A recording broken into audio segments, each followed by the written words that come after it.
I'm off again.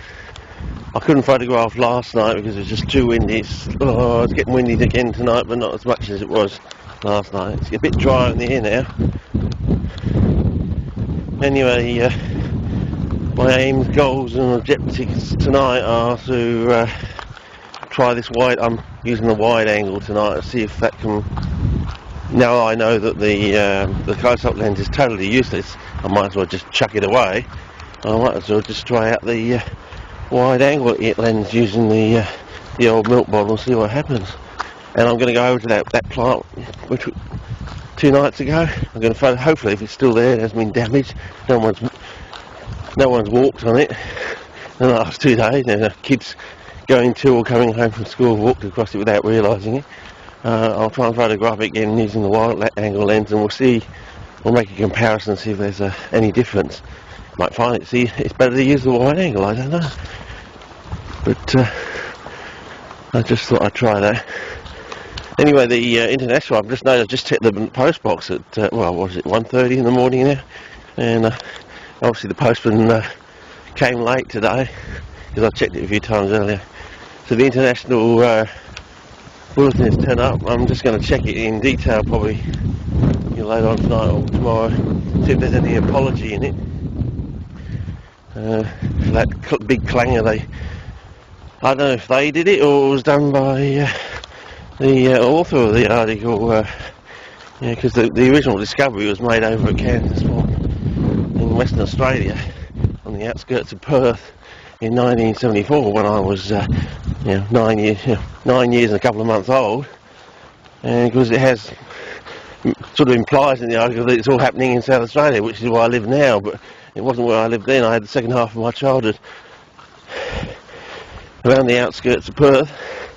Used to live on the banks of Bannister Creek, an ever-flowing creek, and lots of so-called rich tannins in the water. It used to flow up to like nipple height during the so-called winter, during the wet, and then it'd go down to about 2 feet in so-called summer or during the dry. But it was ever-flowing, and we don't have too many ever-flowing creeks here in South Australia, so there's a major difference there, and also we don't have too much tannins in the water. Anyway, I think I've forgotten my other torch, so I'm going to have to use this one and see if we can find it. It was over here somewhere. There's a tree over there.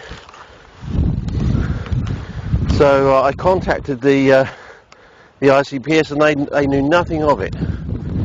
They hadn't even been told that there was even a mistake. So, how are you supposed to get an apology or a retraction if the people involved don't even know that there's a mistake?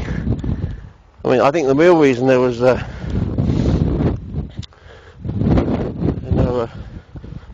apology or retraction it's mainly because the peer review system went wrong. The old idea, if you're going to have, laud and praise the idea or the concept of the peer review above all everything else, you've got to stick to the rules, If anyone's mentioned in the article, prominently, they get a copy of the paper before it gets published for, correction.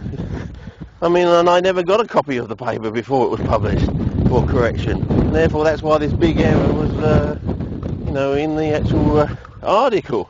I mean, it may seem like a small error, but someone in 1,000 years' time is going to look at that photograph and say, hang on, that grass species in that photograph is a WA species. What the heck is that doing in South Australia?